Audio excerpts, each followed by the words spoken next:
അഗ്നിജ്വാല A deep love story ഭാഗം 168. ജ്വാലയെ ചേർത്ത് പിടിച്ച് അഗ്നിയും എപ്പോഴോ ഉറങ്ങിപ്പോയിരുന്നു. പക്ഷെ അവന്റെ ഉറക്കത്തെ മുറിച്ചുകൊണ്ട് ഫോണിന്റെ വൈബ്രേഷൻ സൗണ്ട് ചെവിയിൽ കേട്ടതും അഗ്നി പതിയെ കണ്ണുകൾ തുറന്ന് ബെഡിൽ എഴുന്നേറ്റിരുന്നു.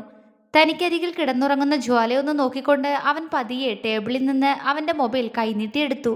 ഫോണിന്റെ ലോക്ക് മാറ്റിയപ്പോൾ തന്നെ പുതിയൊരു നമ്പറിൽ നിന്ന് 2-3 മിസ് കോൾസ് കിടക്കുന്നത് കണ്ട് അഗ്നി ഒന്ന് ചിരിച്ചു.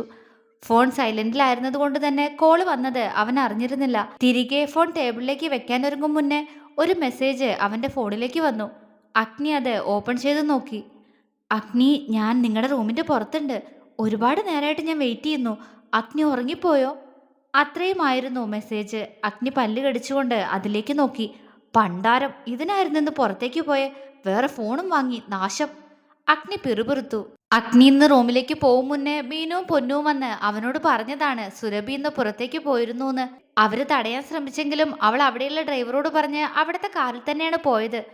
ആലോചനയുടെ ഫോൺ മാറ്റിവെച്ചവൻ ബെഡിൽ നിഷ്കളങ്കമായി കിടന്നുറങ്ങുന്ന ജ്വാലയുടെ മുഖത്തിനടുത്തേക്ക് താഴ്ന്നു വന്ന് അവളുടെ കവിളിൽ ഒന്ന് ചുംബിച്ചു. ഒരിക്കൽ കൂടി ആ കവിളിൽ ഒന്ന് തഴുകിക്കൊണ്ട് അവൻ പതിയെ ബെഡിൽ നിന്ന് താഴേക്കിറങ്ങി. നേരത്തെ അഴിച്ചിട്ട ഷർട്ട് തിരികെ എടുത്തിടുമ്പോഴേക്കും അഗ്നിയുടെ മുഖത്ത് തികഞ്ഞ ഗൗരവം നിറഞ്ഞിരുന്നു. അവൻ ഫോണും കയ്യിലെടുത്ത് ജ്വാല ഒന്നുകൂടി നോക്കി പതിയെ ഡോറ് തുറന്നു. പ്രതീക്ഷിച്ചതുപോലെ തന്നെ സുരഭി പുറത്ത് കാത്തു നിൽപ്പുണ്ട്. ഒരുപാട് നേരമായി അവിടെ നിൽക്കുന്നത് കൊണ്ട് തന്നെ അവളുടെ മുഖത്ത് അതിൻ്റെ ഒരു ദേഷ്യവും ഉണ്ട്. എങ്കിലും അഗ്നി അവിടെ കണ്ടതും അവളുടെ കണ്ണുകൾ വല്ലാതെ തിളങ്ങിപ്പോയി. അഗ്നി റൂമിന്റെ ഡോറ് ശബ്ദമില്ലാതെ അടച്ച് സുരഭി ഒന്ന് നോക്കി. അവൾ അവനെ നോക്കി വശ്യമായി ചിരിച്ചു. അഗ്നിയും അവളെ നോക്കി മനോഹരമായി പുഞ്ചിരിച്ചു കൊടുത്തു. അത് കണ്ടതും സുരഭിയുടെ കണ്ണുകൾ കൂടുതൽ വിടർന്നു. സുരഭി കുറേ നേരമായല്ലേ എന്നെ വെയിറ്റ് ചെയ്യുന്നു. സോറി, ഞാനൊന്ന് ഉറങ്ങിപ്പോയി. ഫോണാണെങ്കിൽ സൈലന്റ് ആയിരുന്നു. അഗ്നി പറഞ്ഞു. ആണോ? അത് കുഴപ്പമില്ല അഗ്നി. ഞാനും കരുതി എന്തു പറ്റിയുമെന്ന്. ഇന്ന് എനിക്ക് സംസാരിക്കാനുള്ള അവസരം തരാമെന്ന് പറഞ്ഞതല്ലേ?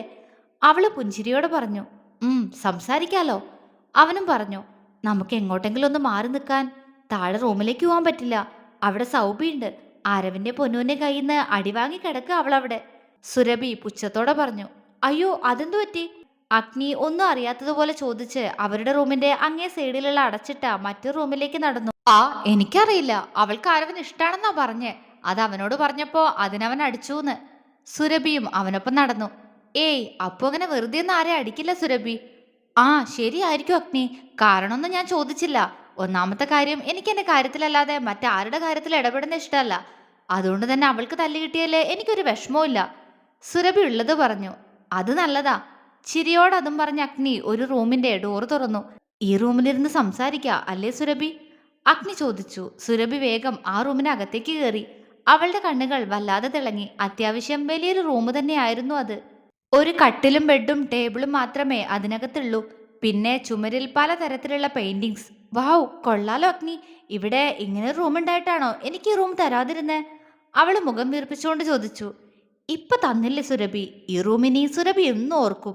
പല അർത്ഥങ്ങളും ഒളിപ്പിച്ച ഒരു പുഞ്ചിരിയോടെ അഗ്നി പറഞ്ഞു. ആ പുഞ്ചിരി കാണുന്തോറും താൻ സ്വയം ഇല്ലാതായി പോകുന്നത് പോലെ സുരഭിക്ക് തോന്നി. ആകെ ശരീരം ചുവക്കുന്നത് പോലെ. എന്തായാലും ഇന്നത്തെ ഈ രാത്രി എനിക്കും അഗ്നിക്കും വേണ്ടി മാത്രമുള്ളതാ, അവൾ മനസ്സിൽ ഉറപ്പിച്ചു പറഞ്ഞു. അവൾ ആ ബെഡിലേക്ക് ഒന്ന് നോക്കി. അഗ്നിയെ ഞാൻ അറിയാൻ പോകുന്നത് ഇവിടെ വെച്ചായിരിക്കും, അവൾ കൊതിയോടെ പതിയെ പറഞ്ഞു. സുരഭി എന്തെങ്കിലും പറഞ്ഞോ? അഗ്നി സംശയത്തോടെ അവളെ നോക്കി. ആ പറഞ്ഞു. അഗ്നി എന്റെ ഡ്രസ്സ് ശ്രദ്ധിച്ചില്ലേ? എന്നിട്ടൊന്നും പറഞ്ഞില്ലല്ലോ. അവൾ മുഖം വീർപ്പിച്ചുകൊണ്ട് ചോദിച്ചു. അഗ്നി അവളുടെ ഡ്രസ്സിലേക്കൊന്ന് നോക്കി. ഒരു വൈറ്റ് കളർ നെറ്റ് സാരിയാണ് അവളുടെ വേഷം. അതിൽ റെഡ് കളർ ഫ്ലവേഴ്സ് വർക്ക് ഉണ്ട്.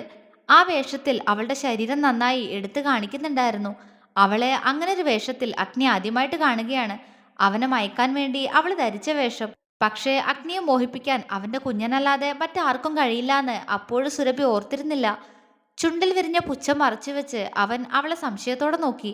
സുരഭി എന്താ സാരിയൊക്കെ ഉടുത്തിട്ട്? അവൻ ചോദിച്ചു. വെറുതെ ഇന്ന് ഇങ്ങനെ വേണമെന്ന് തോന്നി, അവൾ വശ്യമായ ചിരിയോടെ പറഞ്ഞു. അഗ്നിയുടെ മുഖമൊന്ന് മാറിയെങ്കിലും അവൻ തലയാട്ടി. അല്ല, ജ്വാലിനി ഇപ്പോഴെങ്ങനെ എഴുന്നേക്കും അഗ്നി? സുരഭി ചോദിച്ചു. ഇല്ല, അവള് നല്ല ഉറക്കാ. ജ്വാലയുടെ കാര്യം പറഞ്ഞതും അഗ്നിയുടെ കണ്ണൊന്ന് തിളങ്ങി. അത് കണ്ടതും സുരഭി ഇഷ്ടക്കേടോടെ അവനീന്ന് മുഖം തിരിച്ചു. സുരഭിക്ക് എന്താ എന്നോട് പറയാനുള്ളേ? അഗ്നി റൂമിനകത്തേക്ക് കയറി ബെഡിലായി വന്നിരുന്നു. സുരഭി ഡോറടച്ച് അവനടുത്തേക്ക് ചുവട് വെച്ചു. അഗ്നി അവളെ ഗൗരവത്തിൽ നോക്കി. ഡോർ എന്തിനാ അടച്ചേ? ആരെങ്കിലും വന്നാലോ?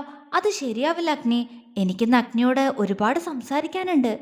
അവള് പറഞ്ഞു. അവളുടെ ശബ്ദത്തിൽ പോലും ഒരു വശ്യതയാണ്. അഗ്നിക്ക് ദേഷ്യം വരാൻ തുടങ്ങിയിരുന്നു. എങ്കിലും കൈ ചുരുട്ടി പിടിച്ച് അവൻ മൗനമായിരുന്നു. അഗ്നി. അവൾ അവന്റെ അടുത്തായി ഇരിക്കാൻ ശ്രമിച്ചു. അഗ്നി പെട്ടെന്ന് ബെഡിൽ നിന്ന് എഴുന്നേറ്റു. എന്തു പറ്റി അഗ്നി? അത് കണ്ട് അവൾ സംശയത്തോടെ ചോദിച്ചു. സുരഭിക്ക് എന്താ എന്നോട് ഇത്രയും ഇമ്പോർട്ടൻ്റ് ആയിട്ട് സംസാരിക്കാനുണ്ടെന്ന് പറഞ്ഞത്? അത് പറയൂ. അഗ്നി ടേബിളിലേക്ക് ചാരി നിന്ന് കാലുകൾ തമ്മിൽ ക്രോസ് ചെയ്ത് വെച്ച് കൈകൾ നെഞ്ചിൽ കെട്ടിക്കൊണ്ട് അവളോട് ചോദിച്ചു. സുരഭി ബെഡിലിരുന്നു. അത് അഗ്നി, നിങ്ങൾ എന്തിനു വേണ്ടിയാ എന്നെ ഈ വീട്ടിലേക്ക് ക്ഷണിച്ചേ? അവള് ചോദിച്ചു. അത് സുരഭിക്ക് അറിഞ്ഞൂടെ? ഞാൻ വിശദമായിട്ട് പറഞ്ഞതല്ലേ, സൗപർണികയെ നോക്കാൻ വേണ്ടിയാ. അഗ്നി പുരികമുയർത്തി. അതെ പറഞ്ഞു. പക്ഷേ എനിക്ക് അറിയാം അഗ്നി, ആ ഒരു കാര്യം പറഞ്ഞ് നിങ്ങൾ എന്നെ മനഃപൂർവ്വം ഇങ്ങോട്ട് ക്ഷണിച്ചതാന്ന്. അവള് ചിരിയോടെ പറഞ്ഞു. എന്തിന്? ഞാനെന്തിനാ അങ്ങനെ ചെയ്യണം? അഗ്നി അവളെ ഉറ്റുനോക്കി. സുരഭി ബെഡിന്ന് എഴുന്നേറ്റു. എനിക്കെല്ലാം മനസ്സിലായി അഗ്നി, ഇനി കള്ളം പറയാന്ന് കരുതണ്ട. അഗ്നിയുടെ ഇഷ്ടം എന്താണോ അത് തന്നെയാ എൻ്റെ ഇഷ്ടം. അവൾ അവന്റെ ശരീരത്തിലേക്ക് കൊതിയോടെ നോക്കി. സുരഭി ഉദ്ദേശിക്കുന്നത് എന്തായാലും തെളിച്ചു പറ. അഗ്നിയുടെ ക്ഷമ നശിക്കാൻ തുടങ്ങിയിരുന്നു. സുരഭി അവനെ നോക്കി വല്ലാത്ത ഭാവത്തിൽ ചിരിച്ചു. ഇനി എന്തിനു വേണ്ടി ഒളിച്ചുകളി അഗ്നി? എനിക്കറിയാ നിങ്ങൾക്കിപ്പോ ജ്വാലയെ മടുത്തു കഴിഞ്ഞിരിക്കുന്നു. അവളുടെ ശരീരത്തോട് നിങ്ങൾക്കുണ്ടായിരുന്ന ആഗ്രഹം കെട്ടടങ്ങിയിരിക്കുന്നു. ഇപ്പൊ അവളെക്കാൾ നല്ലൊരാളെ അഗ്നി ആഗ്രഹിക്കുന്നുണ്ട്. അതായത് അഗ്നി ഈ സുരഭിയുടെ ശരീരം ആഗ്രഹിച്ചു തുടങ്ങിയിരിക്കുന്നു. എന്താ ശരിയല്ലേ ഞാൻ പറഞ്ഞത്? അവൾ സ്വയം വിരലുകൾ കൊണ്ട് അവളുടെ കഴുത്തിൽ വിരൽ ചലിപ്പിച്ചുകൊണ്ട് ചോദിച്ചു. അഗ്നി പെട്ടെന്ന് അവളിൽ നിന്ന് തിരിഞ്ഞു നിന്ന് ടേബിളിലേക്ക് കൈച്ചുരുട്ടി ഇടിച്ചു. ദേഷ്യം കൊണ്ട് അവന്റെ മുഖം ചുവന്നു വന്നു. കണ്ണുകൾ കലങ്ങി. എന്തു പറ്റി അഗ്നി? ഞാൻ പറഞ്ഞത് ശരിയല്ലേ? അവന്റെ പെട്ടെന്നുള്ള പെരുമാറ്റം കണ്ട് സുരഭി ഒന്ന് പേടിച്ചു. അഗ്നി കണ്ണുകൾ ഇറുക്കി അടച്ചുകൊണ്ട് ദേഷ്യം കൺട്രോൾ ചെയ്യാൻ ശ്രമിച്ചു. അവൾക്ക് പറയാനുള്ളതെല്ലാം ഇന്ന് കേട്ടേ പറ്റൂ. അവനൊന്ന് നിശ്വസിച്ചു. അഗ്നി. അവൾ അവന് പുറകിലായി വന്നു നിന്നു. അതെ, സുരഭി പറഞ്ഞതെല്ലാം ശരിയാ. അവൻ അവൾക്ക് നേരെ തിരിഞ്ഞു നിന്നുകൊണ്ട് കടുത്ത ശബ്ദത്തിൽ പറഞ്ഞു. വയറിൽ നിന്നും 1000 ചിത്രശലഭങ്ങൾ പറന്നു പോകുന്നത് പോലെ സുരഭി ആകെയൊന്ന് തുടുത്തുപോയി. അതെ, അപ്പോ എൻ്റെ ഊഹെല്ലാം ശരിയായിരുന്നു. അഗ്നിക്ക് ജ്വാലയെ മതിയായി. എന്നെ ഇപ്പോ ഇവൻ ആഗ്രഹിക്കുന്നേ. അവൾ തിളങ്ങുന്ന കണ്ണുകളോടെ അവനെ നോക്കി. എനിക്കറിയായിരുന്നു അഗ്നി, എനിക്ക് ഉറപ്പായിരുന്നു എന്തെങ്കിലും നിങ്ങൾ എന്നിലേക്ക് എന്നെ മടങ്ങി വരുമെന്ന്. ജ്വാലയോട് എത്രയ്ക്ക് പ്രണയാണെന്ന് പറഞ്ഞാലും എനിക്ക് അന്നേ തോന്നിയതാ നിങ്ങളെക്കാൾ ഒരുപാട് വയസ്സിന് താഴെയുള്ള ആ പെണ്ണിന്റെ ശരീരത്തെ മാത്ര നിങ്ങൾ സ്നേഹിക്കുന്നേന്ന്. അവൾ ആവേശത്തോടെ പറഞ്ഞു. അഗ്നിയുടെ പല്ലുകൾ ദേഷ്യത്തോടെ മുറുകുന്നുണ്ട്. എന്റെ പ്രാണനായവളെ കുറിച്ചാ മുന്നിൽ നിൽക്കുന്ന വിഷസർപ്പം പറയുന്നേ. എനിക്കെന്റെ കുഞ്ഞിനോട്. അഗ്നി ദേഷ്യം കൊണ്ട് വിറച്ചു. എന്റെ കുഞ്ഞിനോട് എനിക്ക് ഫിസിക്കൽ അട്രാക്ഷൻ മാത്രമാണെന്ന്. പുന്നാര മോളെ, നീ തീർന്നടി. ഇന്ന് നിന്നെ ഈ അഗ്നി വെറുതെ വിടില്ല. അഗ്നിയുടെ കണ്ണുകളിൽ അവളോടുള്ള പകയെരിഞ്ഞു. എന്നാലും അഗ്നി, താൻ എങ്ങനെ ഇത്രയും മാസം അവളിൽ സാറ്റിസ്ഫൈഡ് ആയി? എനിക്കതാ മനസ്സിലാവാത്തെ. അവള് പറഞ്ഞു. അത് നിന്നോട് പറഞ്ഞു തരേണ്ട കാര്യമുണ്ടെന്ന് തോന്നുന്നില്ല സുരഭി. ഇത്തവണ അഗ്നിയുടെ ശബ്ദം ഉയർന്നു പോയിരുന്നു. സുരഭി ഞെട്ടലോടെ അവന്റെ മുഖത്തേക്ക് നോക്കി. അവന്റെ കണ്ണുകളിലെ ചുവപ്പ്, കഴുത്തിൽ പിടഞ്ഞു നിൽക്കുന്ന ഞരമ്പുകൾ, വലിഞ്ഞു മുറുകിയ മുഖം, എല്ലാം സുരഭി ഇപ്പോഴാണ് ശ്രദ്ധിക്കുന്നത്. അവളുടെ ഉള്ളിൽ വല്ലാത്തൊരു ഭയം നിറയാൻ തുടങ്ങി. ഉമിനീർ വിഴുങ്ങിക്കൊണ്ടവൾ അവന്റെ മുഖത്തേക്ക് തുറച്ചു നോക്കി. തുടരും.